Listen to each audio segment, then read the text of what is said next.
விவரங்களுக்கு நன்றி ராஜகுமரன்.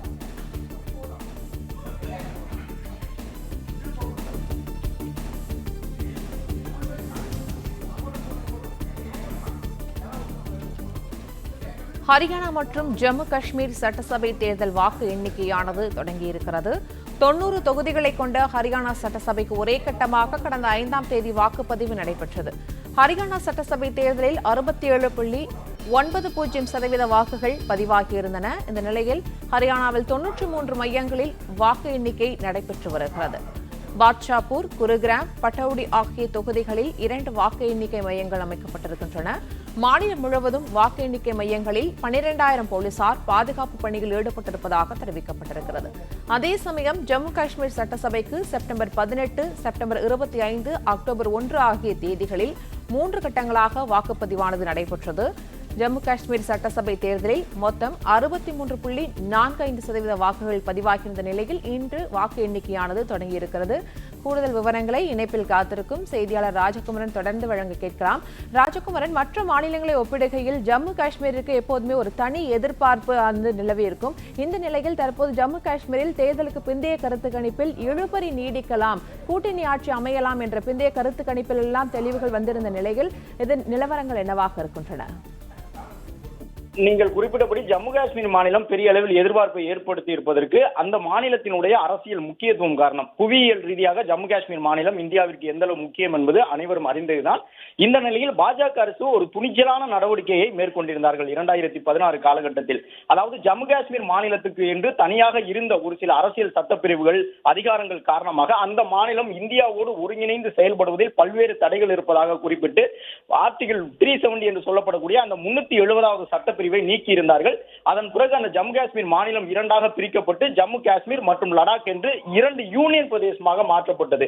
இந்த நிலையில் தான் முதன்முறையாக யூனியன் பிரதேசமாக இருந்து 2014 பிறகு ஜம்மு காஷ்மீர் மாநிலம் தேர்தலை எதிர்கொண்டிருக்கின்றது.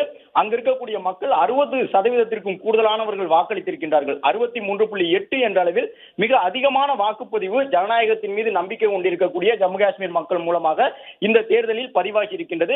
எனவே ஜம்மு காஷ்மீர் மாநிலத்தை யார் கைப்பற்ற போகின்றார்கள் என்பதற்கான ஒரு எதிர்பார்ப்பு இருக்கின்றது.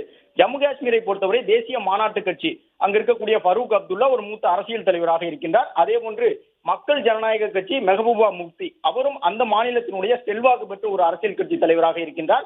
2 கட்சியினரும் ஜம்மு காஷ்மீரில் பல ஆண்டுகளாக அவர்கள் தனித்த முறையில் ஆட்சி செய்திருந்தாலும் கூட தற்போது ஜம்மு காஷ்மீரில் பாஜகவும் கணிசமான செல்வாக்குடன் வளர்ச்சி பெற்று இருக்கின்றது. குறிப்பாக 370வது சட்டப்பிரிவு நீக்கப்பட்டு இந்தியாவினுடைய அரசியலமைப்பு சட்டத்துக்குள் நேரடியாக ஜம்மு காஷ்மீர் மாநிலம் எல்லா வகையிலும் வரக்கூடிய வகையில் சீர்திருத்தங்கள் செய்யப்பட்ட பிறகு ஜம்மு காஷ்மீர் மாநிலத்தில் பல்வேறு வளர்ச்சி திட்ட பணிகள் மேற்கொள்ளப்பட்டு வருவதாக பாஜக, குறிப்பாக பிரதமர் நரேந்திர மோடியும் உள்துறை அமைச்சர் அமித்ஷாவும் தங்களுடைய தேர்தல் பரப்புரையில் சுட்டிக்காட்டியிருந்தார்கள். ஜம்மு காஷ்மீர் மாநிலத்தில் கடந்த சில ஆண்டுகளில் வன்முறை, தீவிரவாதம், பயங்கரவாதம் உள்ளிட்ட செயல்கள் முற்றிலும் நிறுத்தப்பட்டிருக்கின்றன. எனவே அவற்றையெல்லாம் சுட்டிக்காட்டி பாஜக தங்களுடைய தேர்தல் பரப்புரையை மேற்கொண்டிருந்தது. இதன் காரணமாக பாஜகவிற்கு ஜம்மு காஷ்மீர் மக்கள் அதிகப்படியான ஆதரவை வழங்குவார்கள் என்ற நம்பிக்கையோடு பாஜகவினர் காத்திருக்கின்றார்கள். அதே நேரம் தேசிய மாநாட்டு கட்சி என்கின்ற ஒரு மாநில செல்வாக்கு பெற்ற அரசியல் கட்சியோடு இணைந்து காங்கிரஸ் அங்கு தேர்தலை சந்திக்கின்றது. மக்களவை எதிர்க்கட்சி தலைவராக இருக்கக்கூடிய ராகுல் காந்தி மிகவும் ஒரு தீவிரத்தோடு ஜம்மு காஷ்மீர் மாநிலத்திலும் ஹரியானாவிலும் தேர்தல் பரப்புரையில் ஈடுபட்டார். மக்களவை தேர்தல் முடிவுகளுக்கு பிறகு அந்த மக்களவை எதிர்க்கட்சி தலைவராக ராகுல் காந்தி வந்திருக்கக்கூடிய சூழ்நிலையில் அவர் முழு மூச்சுடன் காங்கிரசினுடைய ஒரே முகமாக 2 மாநிலங்களிலும் தீவிர பரப்புரையை மேற்கொண்டிருக்கின்றார். இந்த ஆண்டின் இறுதியிலும் அடுத்த ஆண்டு தொடக்கத்திலும் பல்வேறு மாநிலங்களில் சட்டசபை தொகுதிகள் நடைபெற இருக்கின்றன, சட்டமன்ற தொகுதிகள் தேர்தல். எனவே அவற்றில் முத்திரை பதிக்கக்கூடிய வகையில் 2 மாநிலங்களிலும் வெற்றி பெற வேண்டும் என்ற அடிப்படையில் மக்களவை எதிர்க்கட்சி தலைவர் ராகுல் காந்தியும் மிக தீவிரமான ஒரு பரப்புரையை ஜம்மு காஷ்மீரில் மேற்கொண்டிருந்தார். பல இடங்களுக்கு நேரடியாக சென்றும் அதே போன்று அணிவகுப்பு சென்றும் தேர்தல் பரப்புரையில் அவர்கள் காங்கிரசுக்கு ஆதரவாக வாக்குகளை சேகரித்திருந்தார்கள். எனவே 90 சட்டசபை தொகுதிகளை கொண்டிருக்கக்கூடிய ஜம்மு காஷ்மீரின் மக்கள் 63.88% அளவிற்கு ஜனநாயக கடமையை நிறைவேற்றி இருந்த நிலையில் அங்கு யார் ஆட்சி அமைக்கப் போகின்றார்கள்? 2014 பிறகு பல்வேறு அரசியல் மாற்றங்களை சந்தித்த ஜம்மு காஷ்மீர் மக்கள் பாரதிய ஜனதா கட்சி மேற்கொண்டிருக்கக்கூடிய அரசியல் சீர்திருத்தங்களுக்கு எந்த அளவு அங்கீகாரம் கொடுக்க போகின்றார்கள் என்பதற்கான ஒரு மிகப்பெரிய எதிர்பார்ப்போடு இருக்கின்றனர்.